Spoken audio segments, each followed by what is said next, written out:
So guys, back again for Storytime Chapter 2. If you saw my last video, you knew today was going to be the day that I made Chapter 2 of my video.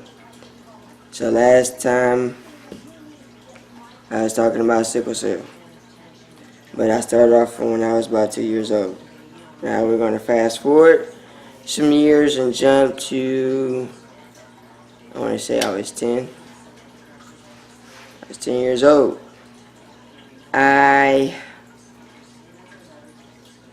This is started by saying with sickle cell itself, not only do you have to drink tons of water to kind of stay healthy, it also comes in with nutrition. Now me personally, I wasn't the best person to describe nutrition at first. As I got older, I kind of started, saying, okay, I need to pick up my nutrition, eat a little better, but at that time I wasn't. I'm like, I go in the pantry and get a bag of chips and call that dinner. Like, it was terrible for me, and that's not good.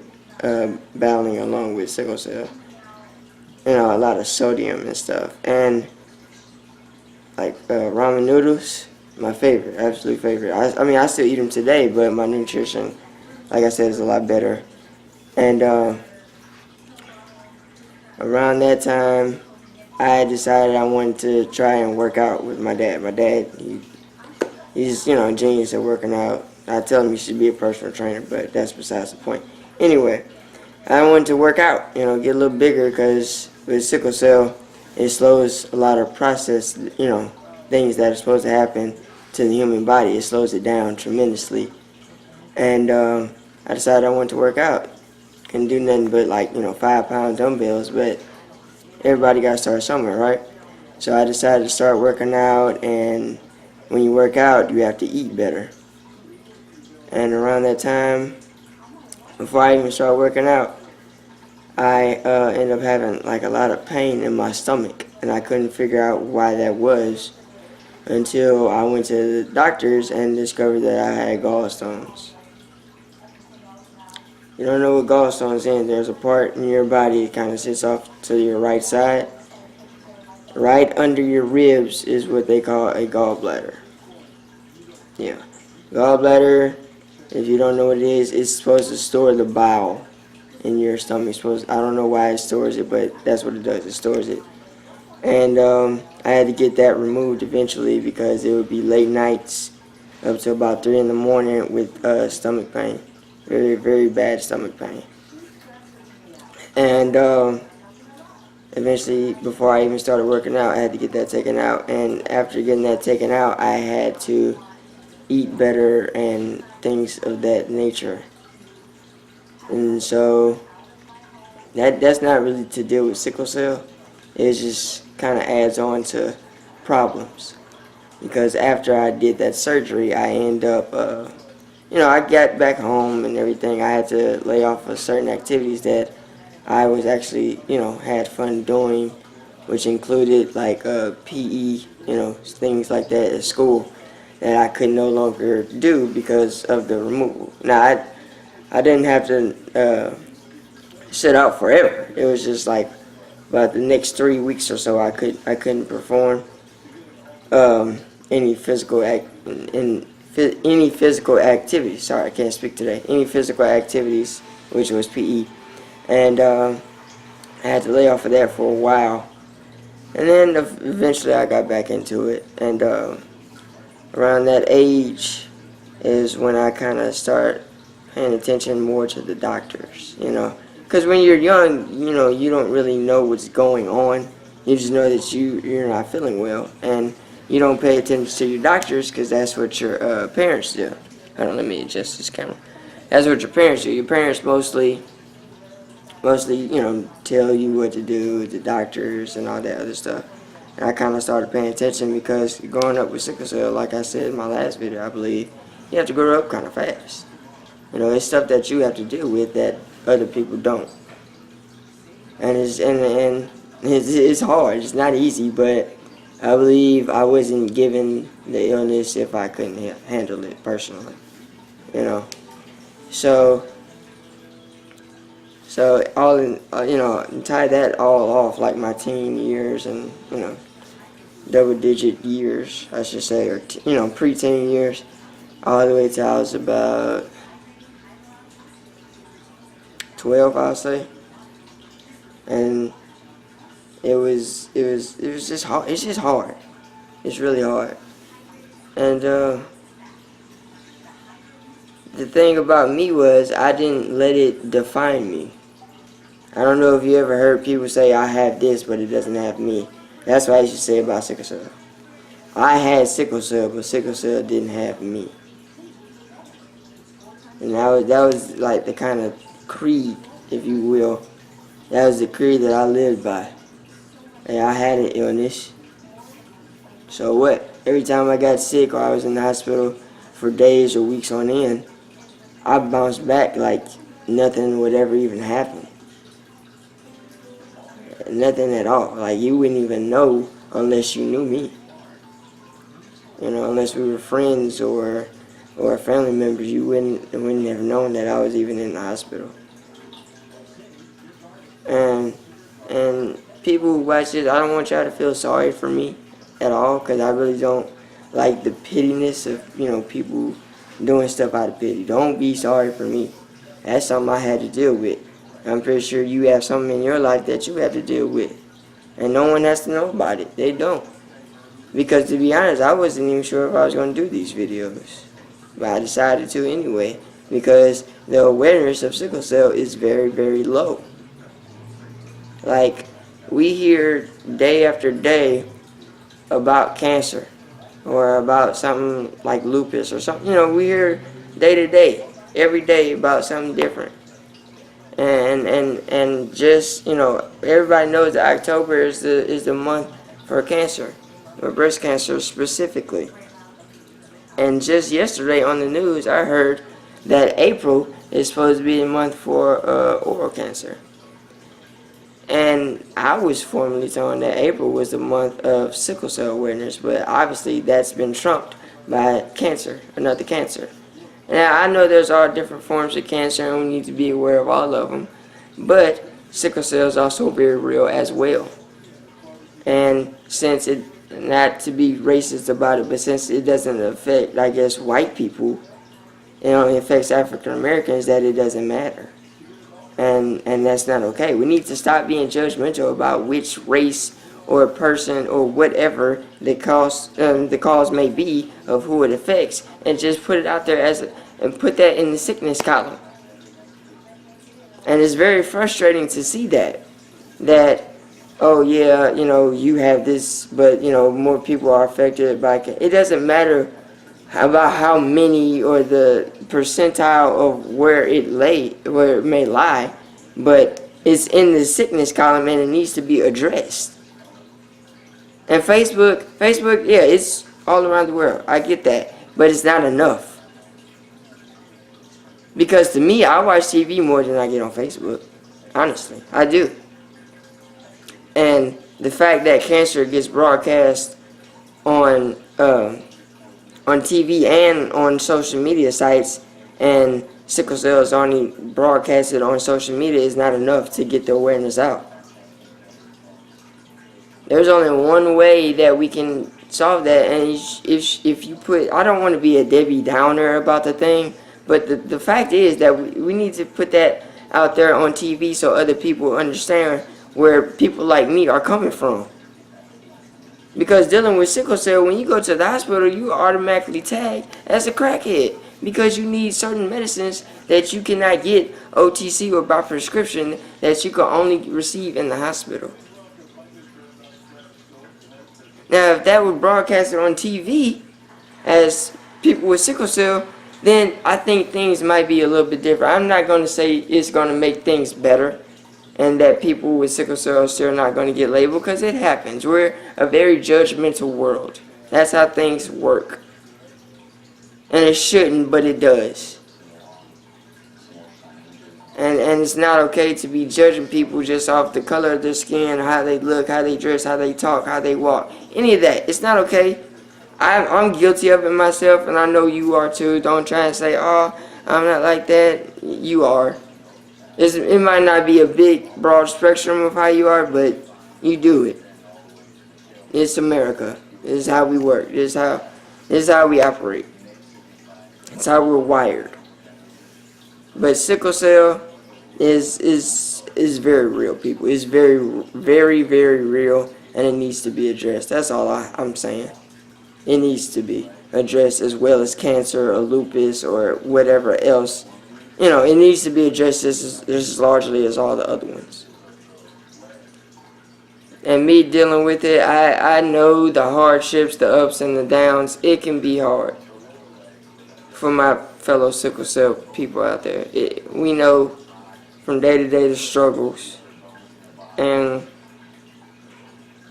I'm just going to stay on topic because I got a little off track there. But sickle cell itself and me. And,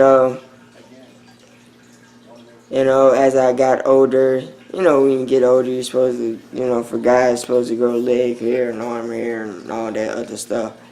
And my face, people who don't know me personally, you might think I'm about 12 years old. No, I'm 23. I just had a birthday. As if you watch my other videos, I just had a birthday. I just turned 23 years old. Wow, he's lying. No, I'm not. I was born April 10th, 1994. If you're good at math, you go ahead and calculate that up real quick, and it'll come out as 23. And,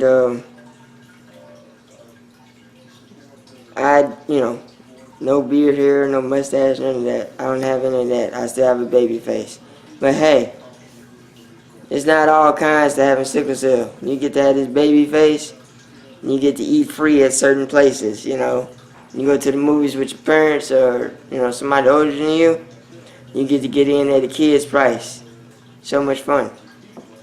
But yeah, that's, whatever. And, it's really hard just growing up with it and dealing with it, but you find ways to cope.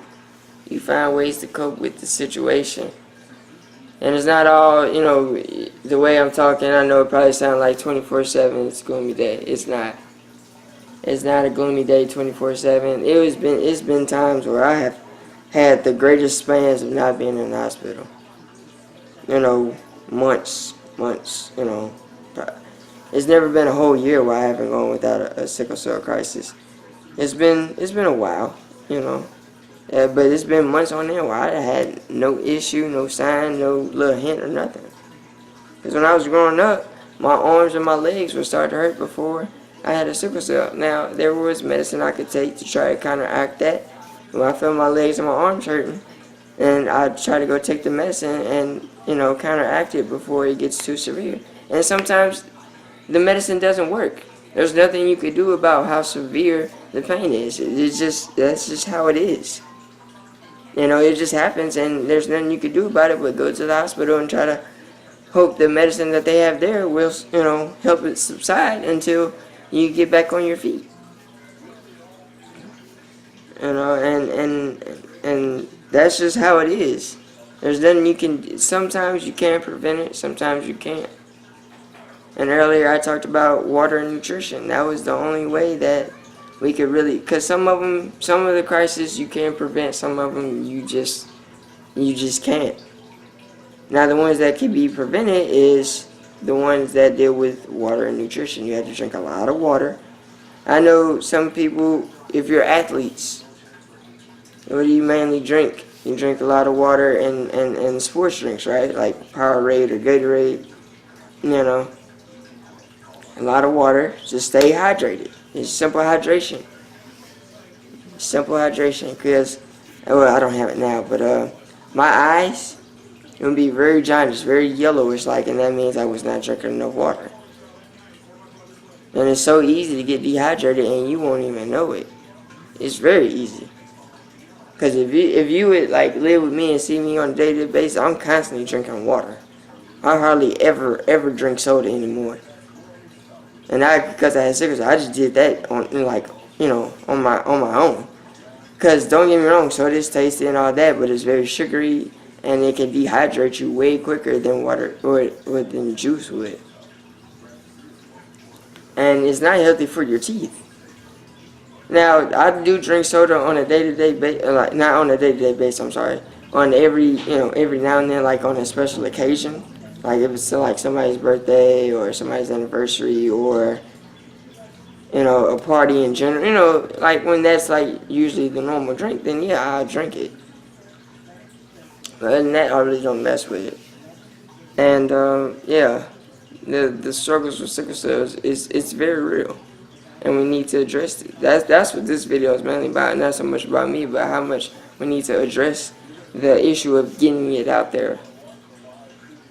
And I said in the last video about this, you should Google it if you don't know that much about it, because I'm going to explain it as well as I know how. But the internet has way more information than what I do. And I actually live with it. And, yeah, so you should really go ahead and Google it. I'm not saying that I'm forcing you, but like for people who are in school, if you have a project about something similar to sales or anything like that, or speech, if you have speech class, I know I did, I would advise, I'm not going to tell you that you need to or you should, and like I said, I'm not forcing you, but try and do sickle cell. Try. It's not so much so that you see the negative side, but you see how it's actually very interesting. Because I've done it myself. I've looked at it, I've researched when I was like starting to become of age where I need to start paying attention to the doctors about what they're saying. I actually, looked it up. I put in Google search, sickle cell. And the medicines that I was prescribed on, I put that in Google. I wanted to see what it was. What did it do? What part of my body does it, targets? I wanted to know everything I could about it, so when the next time it happens, I can also comprehend what the doctors are saying and also put my own input, because it was me that they were dealing with. It wasn't my parents. Or it wasn't, my dog or anything like that. It was me. And I needed to know, just in case there were times my parents couldn't be there, that I needed to know what was going on so I can say, hey, I need this, But that's what I advise. If you haven't done it in the last video, since the last time I told you, I really encourage that you should look it up. And tell me what you think the severity of that being broadcasted on national television should be. Because I know it's very severe. It's a very hard thing to come by and do on a day-to-day basis, but I know you must have some free time. I know it's getting closer to May and people are worried about finals and prom and all that other stuff for the high school people out there, but I know you have some free time. And while you're on break or whatever, I suggest, when you're not doing anything else, just take 5 to 10 minutes out of your day. Just type. I know you have, we all have smartphones now where you get the internet. Okay, go on your smartphone or go on your iPad or tablet or whatever device you have, and go to Google and type in sickle cell. And it's probably going to be the first thing that pops up. Sickle cell disease. I spell it SICKLECELL and then disease. DISEASE. And the severity of it. Just go ahead and look at it. And I'm coming to a close in this video.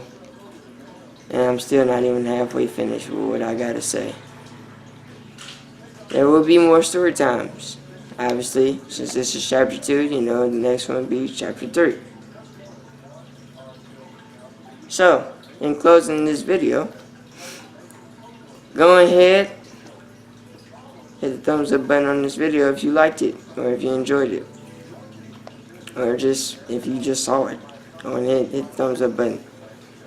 Comment if you have something to comment about this video.